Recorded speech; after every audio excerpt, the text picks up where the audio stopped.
வணக்கம் நண்பர்களே, நான் தான் உங்கள் டிஜிட்டல் நவீன். இன்னைக்கு நம்ம சேனல்ல ஒரு ஹெல்த் டிப்பை கொடுக்கலாம் அப்படின்னு கொண்டு வந்திருக்கேன். அந்த ஹெல்த் டிப் எதை பத்தின்னு பார்க்க போனீங்க அப்படின்னா, இன்னைக்கு குழந்தைகள்ல இருந்து பெரியவர்கள் வரை எல்லாரும் அவதிப்பட்டு கொண்டு இருக்கக்கூடிய ஒரு மிகப்பெரிய பிரச்சனையா வீசிங் என்பது இருந்துகிட்டு இருக்கு இல்லைங்களா?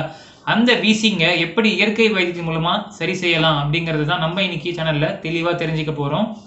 அதற்கு முன்னாடி இந்த வீசிங் பிரச்சனை எதனால ஏற்படுது அப்படிங்கிறத வந்து நம்ம முதல்ல தெரிஞ்சுக்கலாம். இந்த வீசிங் பிரச்சனை வந்து நம்மளோட நுரையீரல்ல தான் ஆரம்பிக்குது. இந்த நுரையீரல்லேருந்து நம்ம சுவாசிக்கும் போது நம்ம காற்று பைகள்ல ஏதாவது அடைப்பு இருந்தாலோ இந்த வீசிங் பிரச்சனை நமக்கு வரும் அப்படிங்கிறாங்க. அதாவது நம்ம இன்ஹேல் பண்றோம் இல்லைங்களா, மூச்சை நல்லா இழுக்கிறோம், இழுத்து அதே மாதிரி ஃபுல் ஃப்ளோவில் நம்ம வந்து வெளியே ரிலீஸ் பண்ணணும். ஸோ இந்த ப்ராசஸில் வந்து ஏதாவது அந்த காற்று பைகளில் வந்து அடைப்பு அலர்ச்சி ஏதாவது ஒன்று ஏற்பட்டால் வந்து உங்களுக்கு அது வீசிங் பிரச்சனையாக வரக்கூடும் அப்படிங்கிறாங்க. இந்த வீசிங்கே பார்க்க போனீங்க அப்படின்னா பல பேருக்கு வந்து ஆஸ்துமாவில் கொண்டு போய் விட்டுரும்.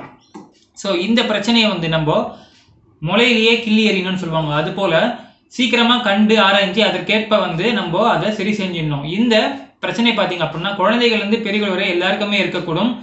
சில பேருக்கு நைட்டில் மட்டும் வீசிங் வரும், சில பேருக்கு வந்து இது டெய்லியுமே இருக்கும். காலை வேலை, இரவு, மதிய வேலை, எந்நேரமாக உங்களுக்கு வீசிங் வந்துக்கிட்டே இருக்கும். சில பேருக்கு எப்படி இருக்குன்னு பார்க்க போனீங்க அப்படின்னா அவங்களுக்கு வாரத்தில் ஒரு நாள் 2 நாள் அது மாதிரி வரும். ஸோ இது வந்து பார்க்க போனீங்க அப்படின்னா ஒவ்வொருத்தர் உடம்பை பொறுத்து வேறுபடும்ங்கிறாங்க.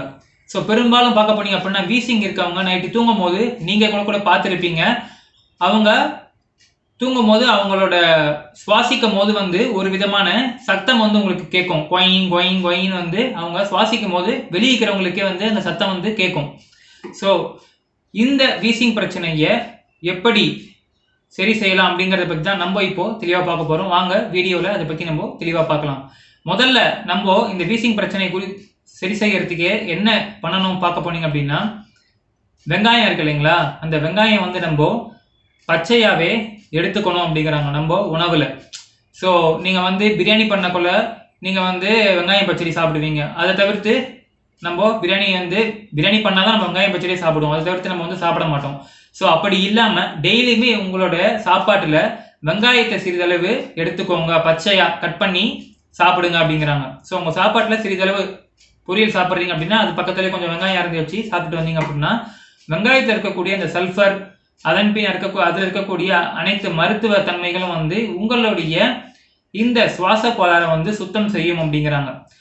ஸோ இதனால பார்க்க போனீங்க அப்படின்னா உங்களோட வீசிங் பிரச்சனை வந்து படிப்படியாக கம்மியாகும் அப்படிங்கிறாங்க. பெரும்பாலும் இந்த வீசிங் இருக்கவங்க இன்ஹேலர் யூஸ் பண்ணுவாங்க. ஸோ டாக்டர் சஜஸ்ட் பண்ணியிருப்பாங்க, அதன்படி வந்து நிறைய பேர் பார்க்க போனீங்க அப்படின்னா இந்த வீசிங் பிரச்சனை இருக்கவங்க வந்து இன்ஹேலர் ஒன்று வந்து வாயில வச்சு மூச்சை இழுத்து விட்டுட்டு இருப்பாங்க.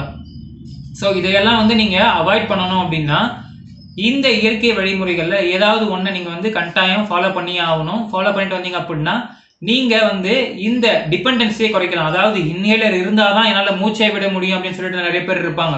ஸோ அந்த டிபெண்டன்சியை வந்து நீங்கள் படிப்படியாக குறைக்கலாம் அப்படிங்கிறாங்க. அதற்காக தான் இந்த வெங்காயம் ஒன்று.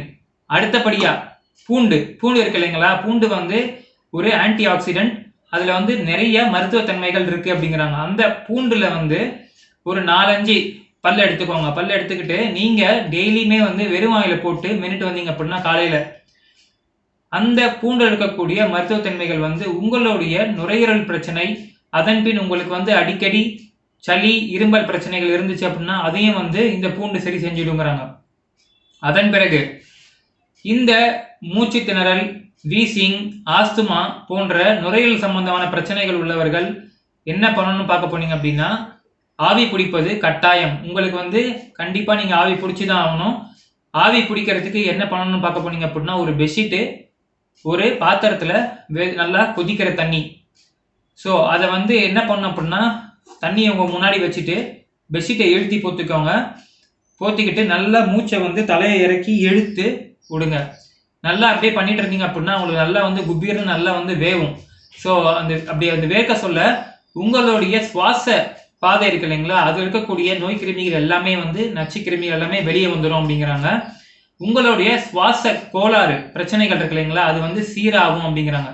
நீங்கள் இந்த ஆவி பிடிக்கும் போது சிறிதளவு இது வேப்பிலையோ அப்படி இல்லை அப்படின்னா துளசியோ போட்டுக்கலாம் அந்த தண்ணியில். ஸோ அதை போட்டு நல்லா மூச்சை இழுத்து இழுத்து விட்டீங்க அப்படின்னா உங்களுடைய சுவாச பிரச்சனை வந்து உங்களுக்கு இருந்துச்சு அப்படின்னா அது வந்து கூடிய விரைவிலே வந்து இந்த வீசிங் பிரச்சனை போன்ற எல்லா பிரச்சனையும் வந்து சரியாயிடும் அப்படிங்கிறாங்க. அதன் பிறகு பார்க்க போனீங்க அப்படின்னா எலுமிச்சை சாறு. எலுமிச்சை சாறு வந்து குடிச்சா சளி பிடிக்கும் நிறைய பேர் சொல்றாங்க. பட் அது வந்து உண்மை கிடையாது. எலுமிச்சை சாறை இந்த சுவாச கோளாறு பிரச்சனைகள் உள்ளவர்கள், குறிப்பா வீசிங் போன்ற பிரச்சனை உள்ளவர்கள் வந்து கண்டிப்பா டெய்லி எடுத்துக்கணும் அப்படிங்கிறாங்க. டெய்லி எலுமிச்சை சாறை சர்க்கரை சேர்க்காமல் சிறிதளவு ஒரு சிட்டிக்கு அளவு உப்பு சேர்த்து குடிச்சிட்டு வந்தீங்க அப்படின்னா இந்த மூச்சு திணறல் பிரச்சனையில இருந்து நீங்க கூடிய விரைவிலேயே வெளியே வந்துடலாம் அப்படிங்கிறாங்க. அதன் பிறகு பார்க்க போனீங்க அப்படின்னா மஞ்சள் தூள். மஞ்சள் தூள் வந்து ஒரு ஆன்டிபயோட்டிக். ஓகேங்களா? அந்த மஞ்சள்ல வந்து ஏகப்பட்ட மருத்துவ தன்மைகள் இருக்கு. கேன்சரையே சரி செய்யும் ஆற்றல் வந்து அந்த மஞ்சளுக்கு இருக்குன்னா பார்த்துக்கோங்க. அந்த மஞ்சளுக்கு வந்து இந்த ஆஸ்துமா பிரச்சனையும் இந்த வீசிங் பிரச்சனையும் சரி செய்யக்கூடிய ஆற்றல் இருக்கு அப்படிங்கிறாங்க. காலையில எழுந்த உடனே ஒரு கிளாஸ் தண்ணி, வெதவெதப்பான தண்ணியில ஒரு சிட்டிகை மஞ்சள் தூள் இல்லைன்னா 1/4 டீஸ்பூன் போட்டுக்கோங்க. போட்டுட்டு நல்லா கலக்கி காலையில எழுந்த உடனே வெறும் வயிற்றுல குடிச்சிட்டு வந்தீங்க அப்படின்னா இந்த மஞ்சள் தூள்ல இருக்கக்கூடிய சத்தானது உங்களுடைய வீசிங் பிரச்சனையை வந்து சரி செஞ்சிடும் அப்படிங்கிறாங்க. அதன் பிறகு பார்க்க போனீங்க அப்படின்னா கடுகு எண்ணெய். கடுகு எண்ணெய் வந்து நீங்களாவே கூட எடுக்கலாம். கடுகுல இருந்து எண்ணெயை அப்படி உங்களால எடுக்க முடியல அப்படின்னா கடைகளில் கேட்டிங்கன்னா கிடைக்கும். கடுகு எண்ணெயை வாங்கிட்டு வந்து ஒரு பேன்ல ஊற்றி நல்லா ஹீட் பண்ணிக்கோங்க. ஹீட் பண்ணிட்டு அதுல ஒரு 2-3 கற்பூரத்தை போடுங்க. போட்டுட்டு அந்த கற்பூரம் வந்து நல்லா டைல்யூட் ஆகணும். அந்த எண்ணெயில டைல்யூட் ஆயிடுச்சு அப்படின்னா அந்த எண்ணெயை நல்லா ஆறின பதத்துக்கு வந்த பிறகு ஒரு வெதுவெதுப்பான பதத்துல இருக்கும் போது எடுத்து உங்களுடைய நெஞ்சு பகுதியில் நல்லா மசாஜ் பண்ணி விடுங்க. இதை வந்து 3 வேளை நீங்க பண்ணணும். காலை, மதியம், இரவு 3 தடவையும் வந்து நீங்க பண்ணணும். இப்படி பண்ணிட்டு வந்தீங்கன்னா உங்களுடைய வீசிங் பிரச்சனை வந்து படிப்படியா குறையும் அப்படிங்கிறாங்க.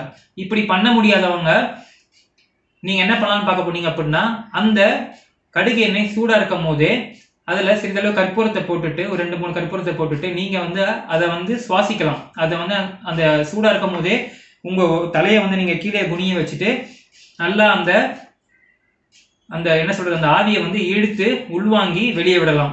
அது மாதிரி பண்ணிட்டு வந்தீங்க அப்படின்னா கூடிய விரைவிலே வந்து வீசிங் பிரச்சனைக்கு நீங்க முற்றுப்புள்ளி வைக்கலாம் அப்படிங்கிறாங்க. அதன் பிறகு பொதுவா இந்த மாதிரி சுவாச கோளாறு பிரச்சனை உள்ளவர்கள் எல்லாருமே வந்து டெய்லி மூச்சு பயிற்சி பண்ணுவது மிகவும் அவசியம் அப்படிங்கிறாங்க. ஏன்னா உங்களுக்கு வந்து பிரச்சனை எங்க இருக்குன்னு பார்க்க போனீங்க அப்படின்னா இந்த என்ன சொல்றது இந்த நுரையீரல்ல தான். ஸோ இந்த நுரையீரலை நீங்க வந்து ரொம்பவே ஆக்டிவா வச்சுக்கணும். அதற்கு மூச்சு பயிற்சி வந்து ரொம்பவே அவசியம் அப்படிங்கிறாங்க. மூச்சு பயிற்சியை வந்து நீங்க எப்படி பண்ணணும்னு பார்க்க போனீங்க அப்படின்னா நல்லா ஒரு நாஸ்ட்ரில், அதாவது இந்த இதை க்ளோஸ் பண்ணிட்டு ஒரு சைடு வந்து இன்ஹேல் பண்ணி இந்த வழியா இந்த சைடு வந்து நீங்க எக்ஸ்ஹேல் பண்ணணும். ஒரு சைடு இன்ஹேல் பண்ணீங்க அப்படின்னா இந்த சைடு எக்ஸ்ஹேல் பண்ணணும். அது மாதிரி நல்லா மூச்சை இழுத்து விடணும். இந்த மூச்சு பயிற்சியை வந்து நீங்க பண்ணிட்டு வந்தீங்க அப்படின்னா அதுவும் வந்து உங்களுடைய இந்த வீசிங், ஆஸ்துமா போன்ற பிரச்சனைகளுக்கு வந்து முற்றுப்புள்ளி வைக்கும் அப்படிங்கிறாங்க. ஸோ நான் இன்னைக்கு சொன்ன இந்த டிப்ஸ்ல ஏதாவது ஒன்றை வந்து நீங்க கண்டிப்பா ஃபாலோ பண்ணுங்க. இப்படி ஃபாலோ பண்ணிட்டு இருந்தீங்க அப்படின்னா உங்களுக்கு வீசிங், ஆஸ்துமா போன்ற பிரச்சனைகள்ல இருந்து கூடிய விரைவில் நீங்க வெளியே வரலாம். இதெல்லாம் ஃபாலோ பண்ணியே உங்களுக்கு பிரச்சனைகள் இன்னும் இருந்துகிட்டே இருக்கு அப்படின்ற பட்சத்துல நீங்க என்ன பண்ணணும் அப்படின்னா உடனே மருத்துவரை நாடுறது நலம். நான் தான் உங்க டிஜிட்டல் நவீன். இன்னைக்கு நான் கொடுத்திருந்த இந்த டிப்ஸ் உங்களுக்கு உதவிகரமா இருக்கும்னு நினைக்கிறேன். உங்களுக்கு தெரிஞ்சவங்க யாராவது வீசிங், ஆஸ்துமா போன்ற பிரச்சனை எல்லாம் அவதிப்பட்டு இருந்தா அவங்களுக்கு கண்டிப்பா இந்த வீடியோவை ஷேர் பண்ணி விடுங்க ஃப்ரெண்ட்ஸ். உங்க எல்லாரையும் நான் இன்னொரு வீடியோ பத்தியில சந்திக்கிற நண்பர்களே. அதுவரை நன்றி, வணக்கம்.